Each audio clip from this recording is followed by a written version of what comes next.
Hello আম্মু। আরে আম্মু আমি ভালো আছি, তুমি কেমন আছো সেটা বলো। আরে না আম্মু, শ্বশুরবাড়ির লোকজন খুবই ভালো, মানে আমাকে এত টেক কেয়ার করে, আমাকে এত ভালোবাসে, মানে কি বলবো, আমি ভাগ্যগুণে এরকম শ্বশুরবাড়ি পেয়েছি। আর তাছাড়া আমার শাশুড়ির সাথে আমার আন্ডারস্ট্যান্ডিং এত ভালো এত ভালো, মানে আমি বলতেই পারবো না যে আমার শাশুড়ি কত ভালো। বেশি দিন হয়নি বিয়ে হয়েছে, মাত্র মনে করো কতদিন হয়েছে বলো, 6 মাস 7 মাস হয়েছে বিয়ে হয়েছে। কিন্তু বিশ্বাস করো আম্মু, এমন কোনো দিন নাই আমার শাশুড়ি তোমাকে মনে করে না।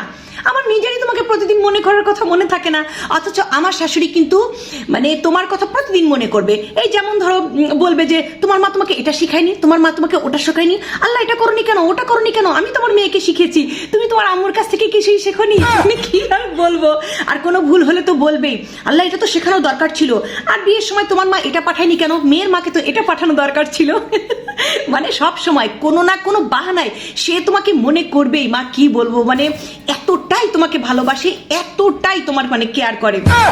আর আমার স্বামীর কথা কি আর বলবো আম্মু, ও যে সামাজিক এবং পারিবারিক শিক্ষায় আমার শাশুড়ি বড় করেছে, বিশ্বাস করো মাকে কিভাবে ভালোবাসতে হয় আমি ওর কাছে শিখেছি।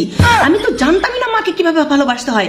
মানে ওর কথা কি বলবো, আমার শাশুড়ি ভুল বলুক সঠিক বলুক, মানে যাই কিছু বলুক না করো, বিশ্বাস করো মা সেটাই ওর কাছে সত্যি। মানে এতটা মা পাগলা আমি জীবনে কোনোদিন ভাবিনি আমি আমার সন্তানকে ওইভাবে বড় করব, যেন মা যা বলে তাই যেন ও শোনে, আর কারো কথাই যেন না শোনে। কি আর বলবো।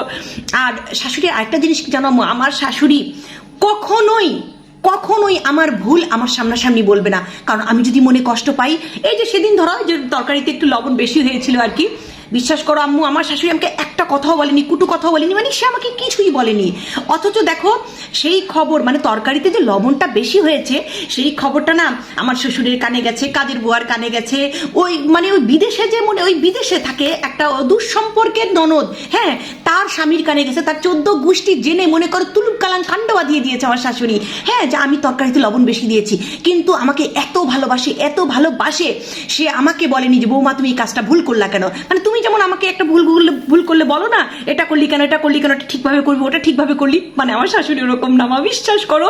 মানে সবাইকে বলে দুনিয়াদারি উচ্ছন্ন করে ফেলে দিবে, কিন্তু আমাকে কখনো বলবে না যে বৌমা তুমি এই কাজটা এরকম করলা কেন। মানে আমি যদি মনে কষ্ট পাই, মানে সরাসরি সে আমাকে কখনোই বলবে না।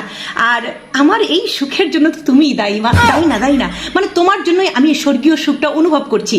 আর তুমি কি বলেছিলে মা, 3 ননদ, ইস বিয়ে হয়ে গেছে কোনো ঝামেলা নাই, মাঝে মাঝে আসবে, তুই রাজ করবি, 3 বোনের 1 ভাই, তুই তো রাজরানী হয়ে থাকবি। হ্যাঁ মা আমি তো রাজরানী জায়গায় রাজটা কেটে গেছে, শুধু চাকরানী হয়ে আছি আর কি। আর কি বলেছিলা, কে বলেছিলা তুমি, বলেছিলা যে ননদদের 3টারই বিয়ে হয়ে গেছে, তোর কোনো ঝামেলা নাই। কখনো খোঁজ নিয়ে জেনেছো কোন জায়গায় বিয়ে হয়েছে? এক ননদের বিয়ে হয়েছে 5 বাড়ি পরে, আরেক ননদের বিয়ে হয়েছে 2 বাড়ি পরে, আরেক ননদ তো মনে করো যে শ্বশুর বাড়ি যায় না, সে তো মায়ের বাড়ি পড়ে থাকে, কারণ সে চাকরি করে, বাচ্চাটাকে রেখে চলে যায়। আর আমি বুয়ার মতো সারাদিন তার বাচ্চা পালি মা, বাচ্চা হওয়ার আগেই না বাচ্চা পালার ট্রেনিংটা আমার একদম হয়ে যাচ্ছে। আমি কি সুন্দর করে যে আমার বাচ্চা পালতে পারবো তুমি জীবনেও সেটা কল্পনা করতে পারবে না।